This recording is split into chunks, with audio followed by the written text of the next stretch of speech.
हम जानते ही हैं कि ग्रहों को एक विशेष राशि में विशेष डिग्री पर ही उच्च अवस्था प्राप्त होती है, जहाँ पर यह ग्रह अपने जो रिजल्ट्स हैं वो पॉजिटिवली स्ट्रांगली डिलीवर करते हैं और जातक को उसके रिजल्ट्स बहुत अच्छे प्राप्त होते हैं।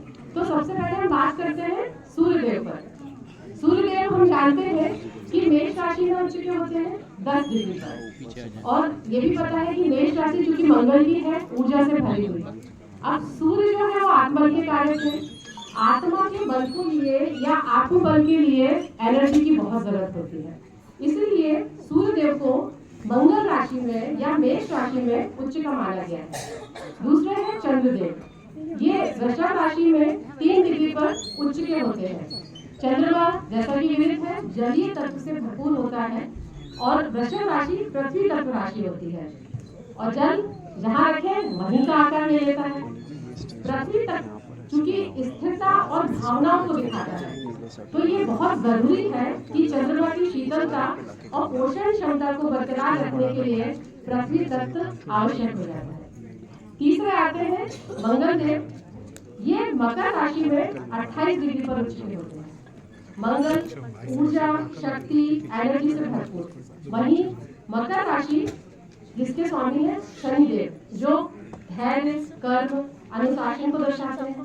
तो जब मंगल की ऊर्जा और शक्ति धैर्य के साथ कर्म करते हुए अनुशासित हो जाती है तो वह अपनी उच्च अवस्था को प्राप्त कर लेती है। अब बुधदेव अपनी ही राशि कन्या में 15 डिग्री पर उच्च के होते हैं। कन्या राशि तर्क, बुद्धि, सेवा भाव को दर्शाती है। वहीं बुध ग्रह जो है वो वाणी, संचार और विश्लेषण क्षमता को दर्शाते हैं। अतः कन्या राशि में ही बुद्ध की जो विशेषता है वो हमें दिखाई दे सकती है, इसीलिए उनको अपनी ही राशि में उच्च की अवस्था प्राप्त होती है। अब सबसे इम्पोर्टेंट प्लैनेट सभी की कुंडली में बृहस्पति देव, जिनको बहुत महत्वपूर्ण ग्रह माना गया है बहुत सारे कामों के लिए, या हम कहें सभी के लिए, आशीर्वाद के लिए भी। यह कर्क राशि में 5 डिग्री पर उच्च के होते हैं और अपने ज्ञान, विस्तार और आध्यात्मिकता के लिए जाने जाते हैं।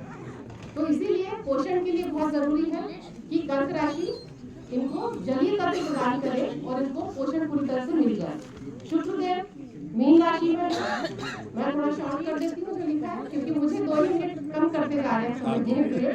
तो शुक्रदेव को गुरु की चाहिए ही चाहिए है, जिससे वो विलासिता का कारक न बन के हम उसके प्रेम और सौंदर्य को सही तरीके से समझ सके। और अंत में शनिदेव जो तुला राशि में 20 डिग्री पर उच्च के हो जाते हैं, और तुला राशि न्याय, रिश्ता, बैलेंस सबको दर्शाती है, और शुक्रदेव विलासिता, सौंदर्य, लग्जरी, धन सबके लिए है। तो जब तक हम बैलेंस नहीं बनाएंगे तुला राशि की तरह जीवन में अपने, तब तक उस चीज को हम पा नहीं सकते हैं। तो इसलिए शनिदेव की कर्म, घबराइए मत शनिदेव से, कर्म बैलेंसिंग करिए और सुखी रहिए। धन्यवाद।